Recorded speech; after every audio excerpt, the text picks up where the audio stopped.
So SciNote API is kind of like does have all of these benefits. So like a bit more concretely, SciNote lets you interact with the data entities inside the SciNote. So you can interact with the projects, you can read them, you can create new projects, experiments. You can read the statuses, like whatever there is in a SciNote that you can see as a human, like in the web interface, you can get into that, like you can get that information through the API. Or if you want to create or update some data inside the SciNote, it lets you do it. So yeah, as I said, it has a RESTful interface. It talks through the common HTTP request. Most of the developers or even non-developers can use it. So it's quite a general tool.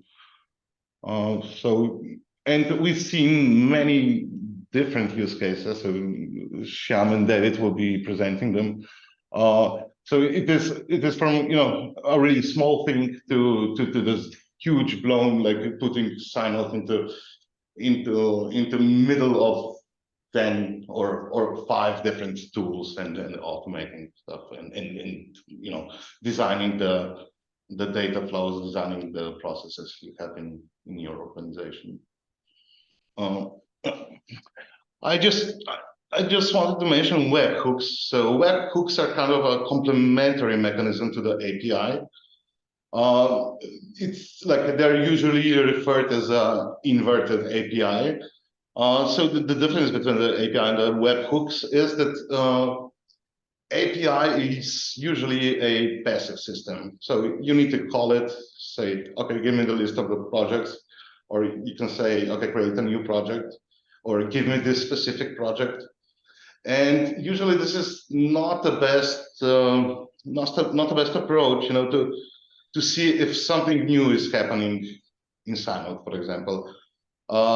So what traditionally would be done, it would be like reading a list of projects and see the latest changes and then do something with those changes. So webhooks are different. Webhooks are configurable in the SciNote to track the changes that are happening inside the SciNote and then notifying the external system. And this is configurable. The interface is quite easy.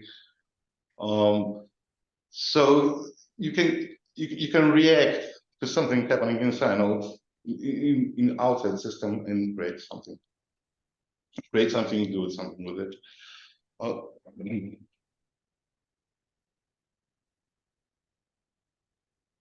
I just wanted to show a bit more of a graphical presentation, how this looks like in a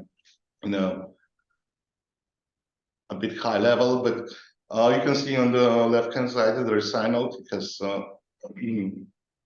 It has user interface, it has mobile interface, but through the RESTful API, you can connect to like any other system, like procurement system, full-blown LIMS. You can create, for example, custom reports. You can integrate it with the instruments reading. Let's say Slack here is one, like a wonderful example where webhooks would come handy. So you want to like observe changes in your experiment, like those can be quite easily, pipelined into Slack. So you get a nice notification if something changes. Next slide, please.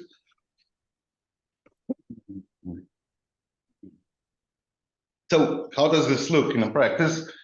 I didn't know what to show, so I showed some JSON here. So on the left side, you can see like the list of the projects. You can how this is like a humanly readable.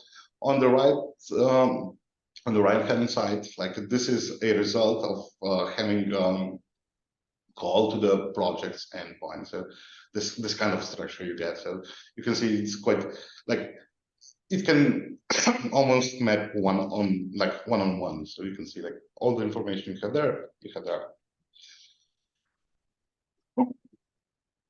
Yeah, next slide, please.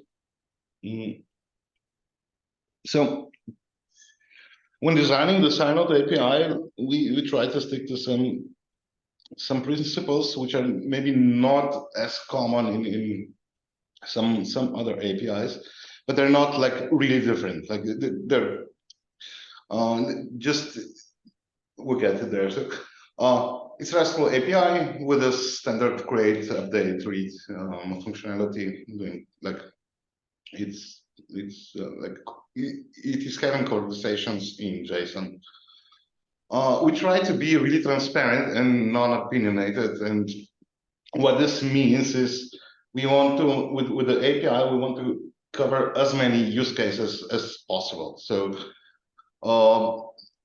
or giving you the opportunity for your use case that you can use it.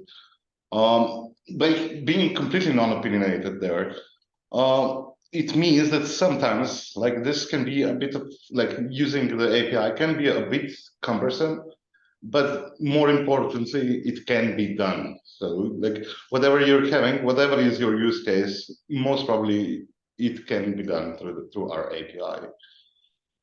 We use OAuth2 as an authentication method, which brings us to next point. So every request in SciNote is done on behalf of a user. So user is creating or approving for a third-party application using the API. User is approving that it may use like his name as or his user account as account on behalf of every API request will be done. Why did we decide for this approach? It was like from knowing the industry, we know that there are either strong organizational rules, there are strong standards like in the field of work, there is strong legislation. So by using this approach, we log, we handle the permissions, we handle the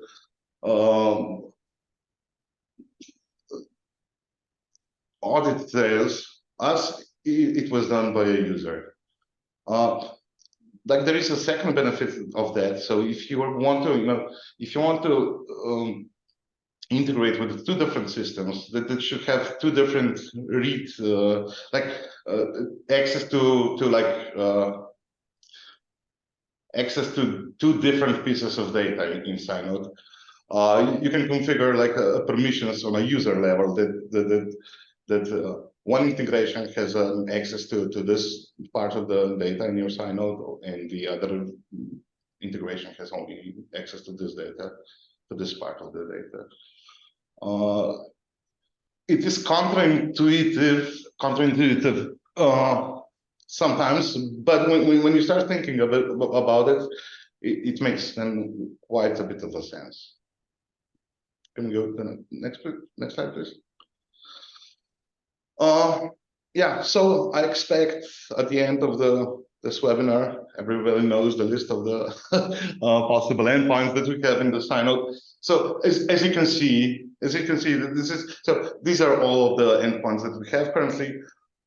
As you can see, it's quite a transparent. So you can see there are some, like if you're a bit of a technical person, you can see there, like when you have this many-to-many relations, you can see this be reflected here. So you have project comments. This is really a relation between projects and comments. So you would be able to get those, and you would be able to see the quite a good representation of how the data looks in our database.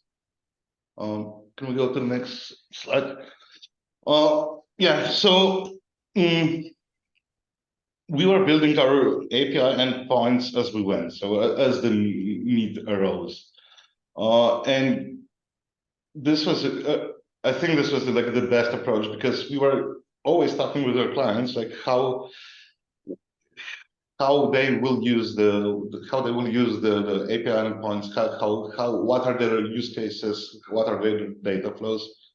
So, for example, webhooks were completely done in collaboration with David. So I think they were actually his idea for the implementation that he will show later on. And yeah, we're here to help. Like so, we have done for some clients, like this completely unopinionated approach wasn't really a correct one.